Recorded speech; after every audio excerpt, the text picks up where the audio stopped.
Forum que l'autorité doit organiser en partenariat avec les CICES.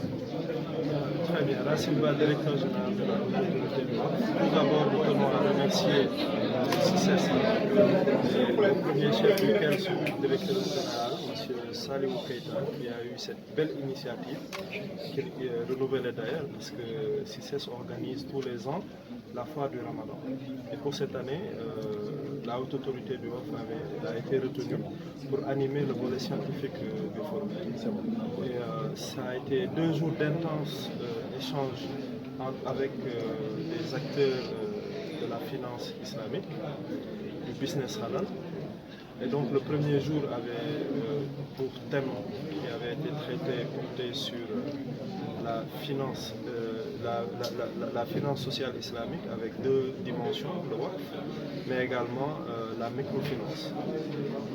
Pour le second jour, 2 sujets principaux ont été traités. D'abord le business, la zakat et enfin le business halal. Et donc des échanges qui sont ressortis ici, on tire un bilan extrêmement important, puisque des interactions entre tous ces acteurs-là ont été identifiées. D'abord, au niveau du business halal, il a été évoqué beaucoup d'enjeux liés à la certification, mais également à l'accréditation dans nos pays.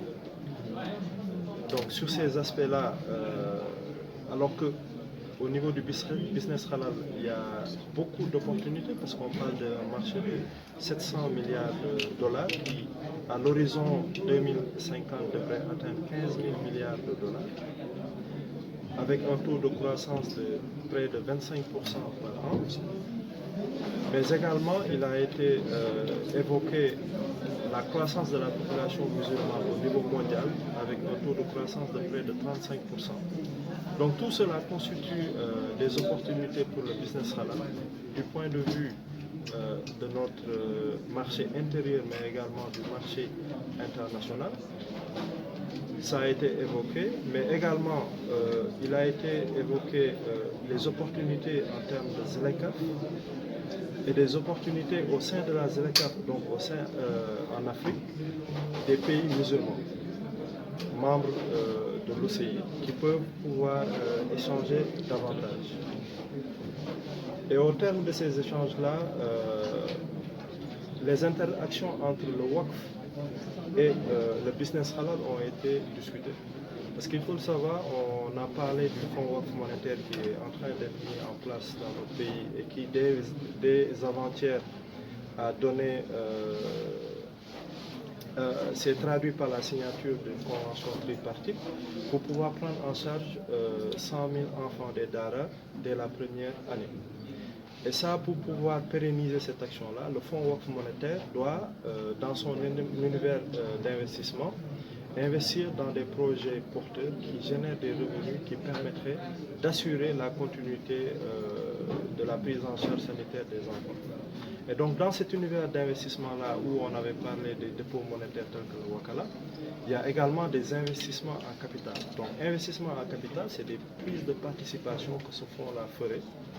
Et clairement, le business halal constitue une cible pour ce fonds-là.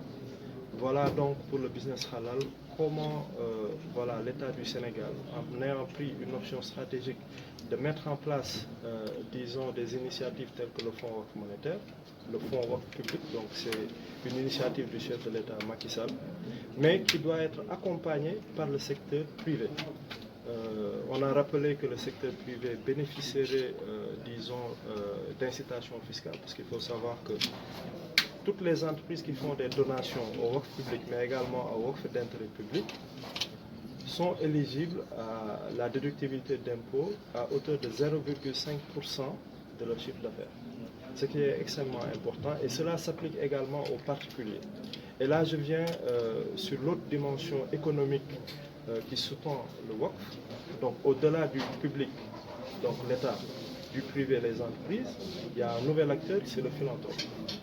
il a toujours été là, mais aujourd'hui, avec des initiatives et des investissements en matière de WACF, il prend une place prépondérante. Alors, vous avez préconisé aussi la mise en place d'une application.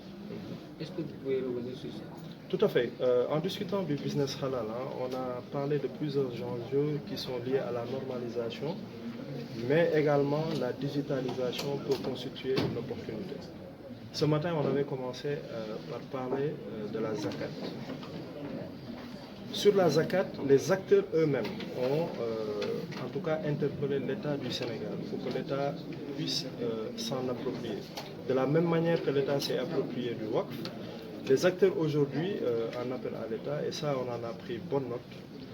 Et en particulier, ils ont relevé que pour la zakat, il y a un défi, c'est le calcul du taux de la zakat à sortir par, disons, le FIDER. Et par rapport à cela, on a appelé à des discussions entre les acteurs pour pouvoir harmoniser les positions. Et après cette harmonisation-là, nous pensons que la digitalisation pourrait constituer une opportunité intéressante parce que vous savez que tout le monde a un téléphone portable maintenant. Et à partir de son téléphone portable, devrait pouvoir faire le calcul en insérant certaines données et certaines informations. En tout cas, que, disons, le montant de la zakat qu'il devrait donner puisse être calculé de façon aisée. Et également pour le business halal, nous pensons que voilà, la digitalisation peut être une opportunité à saisir également. Voilà en somme les quelques points qui ont été discutés aujourd'hui. Et rappeler que des initiatives de cette nature, CICES a organisé, devraient être pérennisées et organisées davantage dans notre pays parce que voilà, pendant le mois de Ramadan c'est important, mais au-delà du mois de Ramadan également, il est toujours bon de pouvoir tenir de telles initiatives, de tels rendez-vous. Merci. En licence du management appliqué à l'Université africaine des sciences et technologies, UNIA.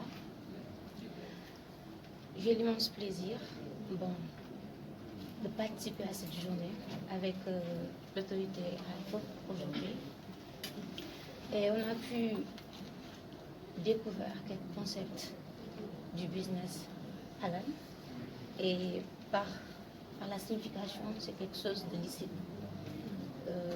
Du coup, pour qu'on puisse consommer les produits des occidentaux, des non-musulmans, il faut quelques consentements des musulmans pour en avoir, pour consommer ces produits.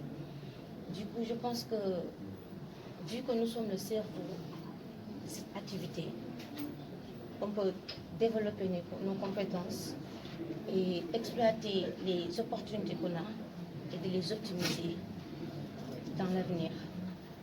Et que aussi, c'était un plaisir de passer cette belle journée. On a pu s'instruire sur tas de notions qu'on n'a pas pu avoir à l'université et que c'est une chance de pouvoir participer à ces journées. Et je pense qu'on aura l'opportunité dans l'avenir d'en passer d'autres. Inch'Allah. Merci.